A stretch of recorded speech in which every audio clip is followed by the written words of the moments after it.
Саламатсыздарбы? Урматтуу массалык маалымат каражаттарынын өкүлдөрү, биз сиздер аркылуу жалпы кыргыз элине жана биздин Кыргыз Республикасынын башкы прокурору Курманкул Токторалиевичке кайрылууга аргасы болуп атабыз. Себеби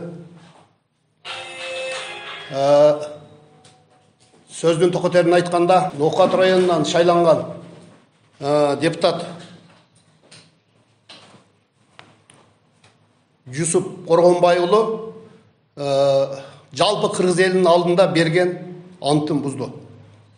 Бул иш боюнча тактап айта турган болсок, 2017 жылы Алимбаев Шабдан 33%, Жунушалиев Адилет 33%, Насиров Алтын 34% болуп, жалпы Уташ ЖЧКсын түзүшкөн. Ошол эле убакытта Насиров Алтынбек 34% үлүшүн Жалал Абад шаарынын тургуну Маматова Салтанатка өткөрүп берген. Ал эми Жунушалиев Адилет 16 февраль 2022 жылы Жамалов Токтосун мага өз ыктыяры менен өткөрүп берген. Алимбаев Шабдан ден соолугуна байланыштуу 2019 жылдын 4 ноябрь күнү бул дүйнө менен кош айтышкан. Алимбаев Шабдандын оор абалда жаттандыгынан пайдаланган Маматова Салтанат анын 2019 жылдын 11 июнунда анын кол тамгасын жасалмалап коюп, 33% үлүшүн толугу менен мыйзамсыз өзүнө өткөрүп алган. Бул иштер боюнча экспертиза дайындалып, кол тамгалары боюнча бул жерге Маматова 3 жерге кол койгон. 5 жолу экспертизанын жыйынтыгы чыккан. Республикага чейин. Андан сырткары буну кошо кылган нотариус Абдрахман Каныбек толугу менен жогорку сотко чейин соттолуп, ал эми Маматовага Кыргыз Республикасынын кылмыш жаза кодексинин 379 статьянын 1-2 пункту менен күнөөнүүлөп табылып, 2022 жылдын 21 сентябрь күнү Ош шаардык соттун чечими менен соттолгон. Соттун чечими дагы бар. Бул сотко канааттанбаган Маматова Салтанат 28 сентябрь 2022 жылы кече жакында менин колуму жасалмалап коюп, юстицияга кайра кат берип, кайрадан эле соттолгонуна карабастан кылмыш ишке барып отурат. Маматова Салтанат шуну менен эле Алимбаевдин өзүнө алып эле тим калбастан 21 июнь 22 июнь 2021 жылы Уташ ЖЧКсын ысман тогулу өткөрүп атат. Мен директормун деп, директорге чындыгында фальшивий болуп, мына сот тарабынан далилденип атат. Биз бул ысман тогу болгондугу боюнча биз учредителдер Алимбаев менен биргеликте Ген прокуратурага кайрылып атабыз. Бул Маматова туура өткөрдүбү же туура эмес өткөрдүбү деп биз Ген прокуратурага кайрылганыбызда Ген прокуратура тарабынан 26.08.21 жылы бул Маматованын кыймыл аракети туура эмес деп Ген прокуратура тарабынан корутунду берилип атат. Корутунду берилгенден кийин биз сотко берип атабыз. Сотко бергенибизде Бишкек шаардык сот тарабынан, Северло райондук сот тарабынан 25 октябрь 21 жылы Ысмантоону толугу менен жокко чыгып атат. Андан сырткары Верховный соттон 2 жолу жокко чыгып атат. Кече 13 октябрь күнү Бишкек шаардык сотунан дагы толугу менен Ысмантоо жокко чыкты. Андан сырткары бул Уташ көмүр кени жогорку сот тарабынан арестте турат. Мына депутаттын кылган иши. Арестте жогорку соттун чечими менен 26 май 22 жылы арестке алынып отады. Арестке алынып, бүгінгі күні арестке тұрғандығына лицензиясы 4 жолы жоққа сот тарауынан, жоғарғы сот тарауынан да жоққа шығарылғанына қарамастан, бүгінгі күні Уташ көмір кенінде 4 айдан бері мамлекетке жалпы суммасы 405 миллион сомдық ущерб келіп отады. Мамлекетке, мына депутаттың қылған іші. Біз дағы ушул көмір кенді қазып баштағанда Кадамжай райондық прокуратурасына қайрылып отабыз. Урматтуу прокурор көмірді урлық қылып отады дегенде Кадамжай район прокурору Иманғазиев 25 майда қайрылып отабыз. Бұл ұқпай атады мұнычу. Мұны ұқпай, андан сыртқары біз дағы кече жақында 21 сентябрь күні дағы қайрылдық. Мына бүгінгі күні прокурордың, Кадамжайын прокурорының қылған іші. Кадамжайын прокурорының қайдыгерлігінен шындай өкірлерге мамлекет 405 миллион сомдық ущерб келіп отады. Ассаламу алейкум. Мен бұл жерде айта тұрған біздің мамлекет мыйзамсыз, мыйзам иштебеген мамлекет болып қалды да. Бұл бойынша менде далилдер толтыра. Мен бір туған инемен көміркен үшін Маматова Салтанат аттуу жаран инем қаза болып қалғаннан кейін бе қатты ұрып отқан малда мыйзамсыз өткізіп алғанда. Анан бұл бойынша біздің қайрылбаған жеріміз қалбады. Мұның артынан бізде ошонун күйөө баласы Нурматов болот, осы шаардык майда иштеген майор. Өзүнүн достору менен барып биздин артыбыздан бир нече жол уруп токмоктоп кетишти чогулуп. Бул боюнча видео далилдер дагы бар. Биз кайрылдык, негедир жылыш жок да. Мына былтыр Бишкек шаарында бизде Нурматов болот 4 адамды ээрчитип барып, Максат экөөбүздү уруп кеткен. Бул боюнча өздөрү видеого тартышып бизди уруп аткандар WhatsAppка чыгарып беришкен. Бұл бойынша ошол жерде милиция келіп текшерді дағы, Нурматовтың жанындағы шеригинин иши сотко өтүп атат дагы, Нурматов жүрөт дагы эле иштеп атат. Ошондо майор эле званиясы кайра аны азыр подполковник кылып көтөрүп коюшту. Бул деген биздин мамлекетте мыйзам иштебегендик да. Ошондой эле Нурматов болот. Бул боюнча эле тим калбай 2019 жылы 8 ноябрда Уташ көмір кеніне барып, ошол жерде досу капитан Мамытов Нурпаяз жана тагасы Насиров алтын үчөө барып, ошол жердеги экскаваторду Мерседести мынтык менен атып, моторлоруна туз салып, жараксыз абалга келтирип кетишкен. Бул боюнча экспертизадан ошолордун мынтыгынан атылды деп далилденген. Экспертизанын жыйынтыгы турат азыр. Мына 3 жыл болуп атат, жыйынтык жок, кылмыш ошол бойдон катып турат. Муну бир нече жолу укук коргоо органдары буну кыскартып коюшту, кайра бизди немесе кайра дагы козгоп коюшат, кайра кыскартып коюшат. Баткенге 2 жолу барып келди, Ошко 2 жолу келип кетти. Тергебеген орган калбады. Бул бардыгы табакташта булар. Мындан тышкары июль айында ошол эле Нурматов болот, тагасы Насиров алтын экөө барышып ошол жерде Кичалай айылынын тургундары Айдаров Жеңиш менен дагы шеригин машинасы менен көмір терип чийсе коркутушуп, бул мыйзам бузуучулук деп болорду, мыйзамдын билбегенинен пайдаланышып, мына Керметоо айылындагы ош шаарына алып келип, машинасын өздөрүн 3 күн камап, коркутуп 100 000 сом акча алышкан. Бул боюнча да арыз түшкөн. Мына 3 жыл болуп атат, жыйынтык жок да. Бул укук коргоо органдары эптеп эле кылмышты созуп, эскертип, актуалдыгын жоготтуруп, ошону жабып коюш болуп атат да булардын максаты. Мунун кайненеси Маматова Салтанат болсо, менин бир тууган иним ошо көмір кенин колун жасалмалап коюп, өзүнө өткөзүп алган.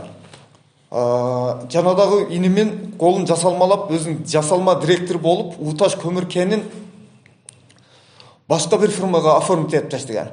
Бул боюнча дагы кылмыш иши созулуп, бул жерде Абдырахманов Каныбек ошону өткөргөн нотариус экөөнө бирдей кылмыш иши ачылган.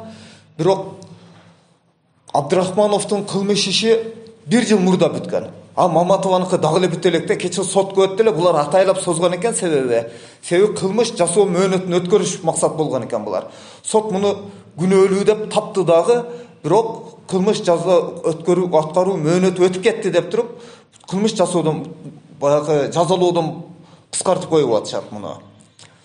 Биз бул көмүркенди булар өткөзүп алгандан кийин ал жер кароосуз калып, биз барсак бизди кубалашат, ооруйлуу десек, бул биздики деп бизди жакындатпайт. Өздөрү болсо ал жерде карабай коюп, ал жерден быйыл жазында же өздөрү шерик болгон быйыл жазында мартта бирөөлөр барып 70-80 хо көмүр уурдап кеткен. Бул деген 250 000 тоннанын тегерегиндеги көмүр. Биз бул боюнча Кадамжай прокуратурасына, милициясына арыздандык, ал ишти жаап коюшту. Кыскартып жаап коюшту. Андан кийин булар өздөрү барышып, дагы кимдир бирөөлөр Усмантоонун атынан барды. Биз силер кимсиңер десек, бизди Жусуп Коргонбай уулу менен Шайырбек Ташиев жөнөттү деп атышат булар. Булар мыйзамсыз казып атышат. Азыр ал жерден миллиондогон тонна көмүрлөр казылып сатылып атат. Азыр бүгүнкү күндө дагы сатылып атат. Биз бул боюнча дагы арыз жазып 3 ай болду. Бир адам басып барып байкыларды сурап териштирип койгон жок да. Усмантоо мынакей 2021 жылы 25 октябрда Бишкек райондук, Бишкектин Свердлов райондук сотунун немеси менен, чечими менен бул жокко чыкканда, Усмантоого өткөн чечим. Усмантоого өткөрүп салган бул жокко чыккан. Булар ошол менен барып туруп казып атышат. Булардыкы вообще эле без документ, мыйзамсыз да.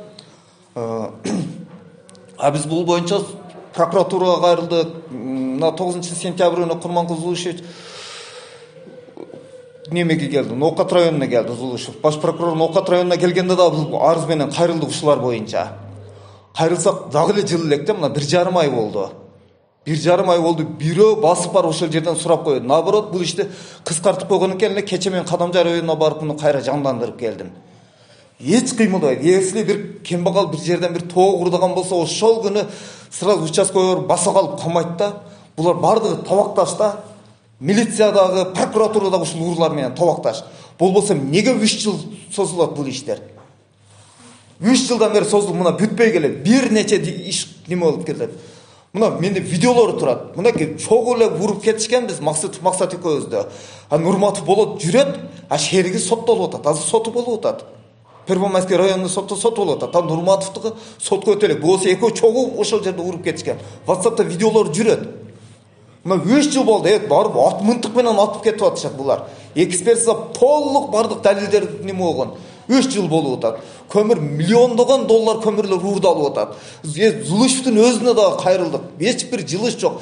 Барып эле сен эмне үчүн муну кандай документ менен казып атасың деген бирөө жок. Азыр силер бул эми бир тараптуу кылбайбыз деп силер алардан сурайсыңар. Алар айтат да, мына Усмантоо бизге өткөн дешет. Бирок силер сурап көргүлө, мына 2021 жылда 25 октябрдагы сотту жокко чыккан чечими барбы деп туруп.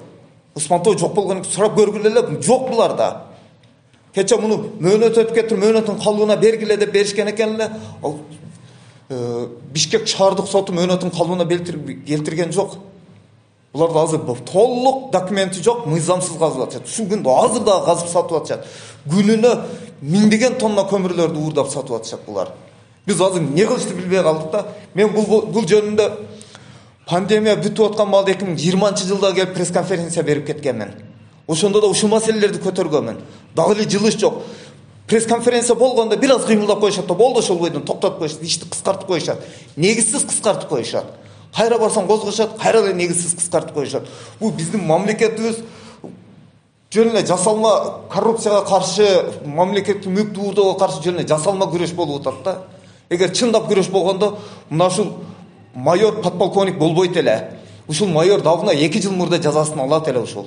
Ошол жерде көмүр уурдалбайт эле. Буркановдун адамдары деп келип автомобиль деген уурдап кетти. Жусуп Коргонбайдын немеси издеп туруп азыр бир Чыңгыз, Ислам дегендер азыр уурдап сатып атат. Эч бир жылыш болбой атат да. Биз эмне кылышты билбей калдык. Урматтуу президент, буга чара көрүлөбү же көрүлбөйбү? Биз билбей калдык. Болбосо буга башкача жол менен дагы биз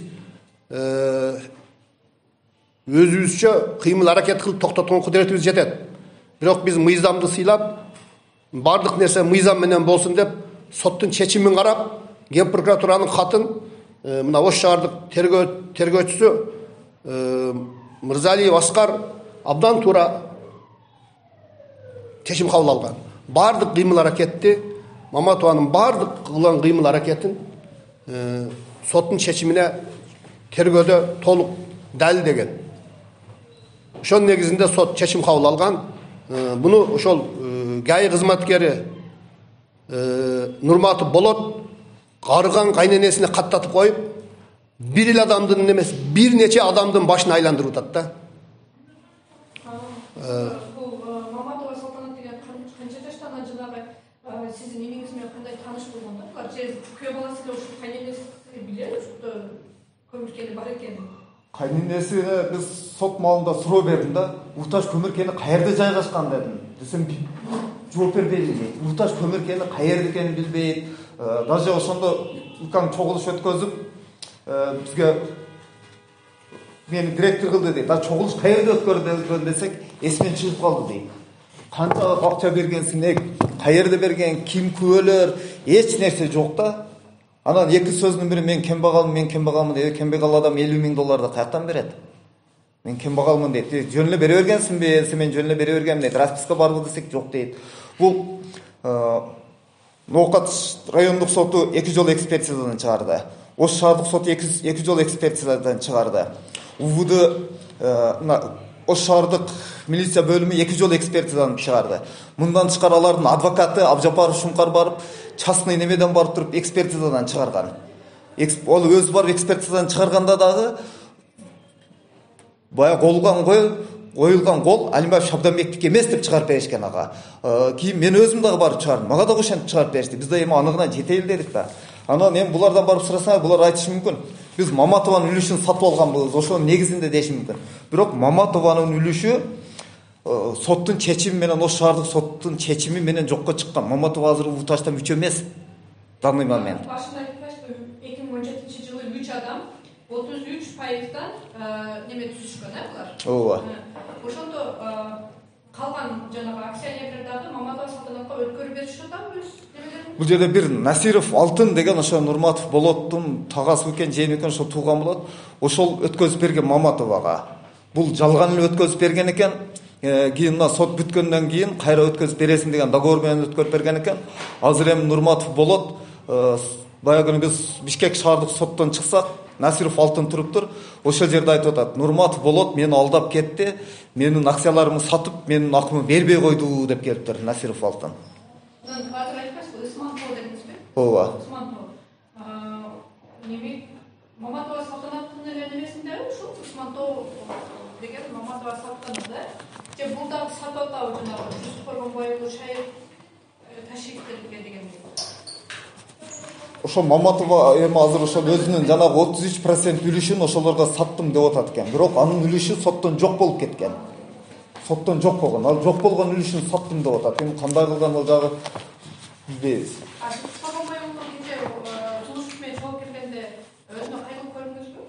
Жок, мен толук сүйлөп бүтпөй эле келип жүрүңүз сырттан эме кылабыз деп туруп мени алып чыгып кетишти.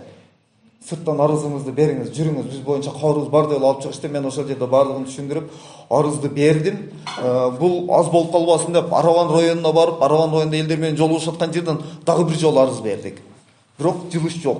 Баш прокуратурадан чалды да силер сотко кайрылгыла дейт. Абишев деген баш прокуратурадан чалды. Мен айттым: бул соттун иши эмес. Каерде көрдүңөр соттор урларды кармаган? Соттор соттойт. Биз мыйзамсыз иш боюнча силерге кайрылып атабыз, мыйзамсыз көмүр уурдоо боюнча. А силер ошого чара көрүшүңөр керек десем, макул деген боюнча ал дагы жок. Ошондо сиздин талабыңызда сизден талап кайра көмүркени ошол кайтаруу? Биздин көмүркенибиз кайтты. Соттон чечимдер чыкты. Биздин талап азыр ошол жерде уурлук кылып аткандарды жазалап берүү. Ошол жерде миллиондогон тонна көмүрлөрдү уурдап сатышып атат. Мамлекет бүгүнкү күндө мамлекетке зыян келтирип 4 ай болду. 4 ай күнүнө 20-30 соодан сатып атат. Бул деген күнүнө 200-250 300 тонна көмүр дегенлик. 3000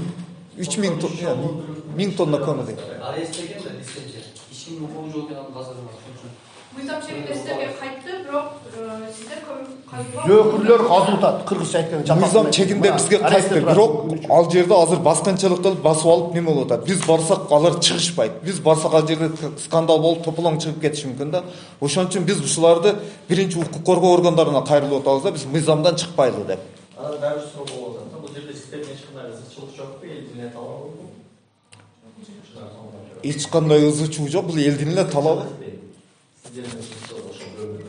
Биздин кызыкчылык көмүркен менин бир тууган инимин балдарыныкы. 6 жетим баласы калган. Үй жайы жок алардын азыр. Үрүп чыгар ити жок үйүндө. Иним үйүн сатып, машинасын сатып, малдарын сатып, болгон акчасын сатып, бирөөлөрдөн карыз алып, ошол жерде 8 миллион расход кылып, ошол жерге жол салган. Инимин балдары азыр көчөдө квартиралап жүрүшөт. Мен багып атам ошолорду. Мен муну ошо мыйзамсыз ээлерине кайтарып бериш менин максатым.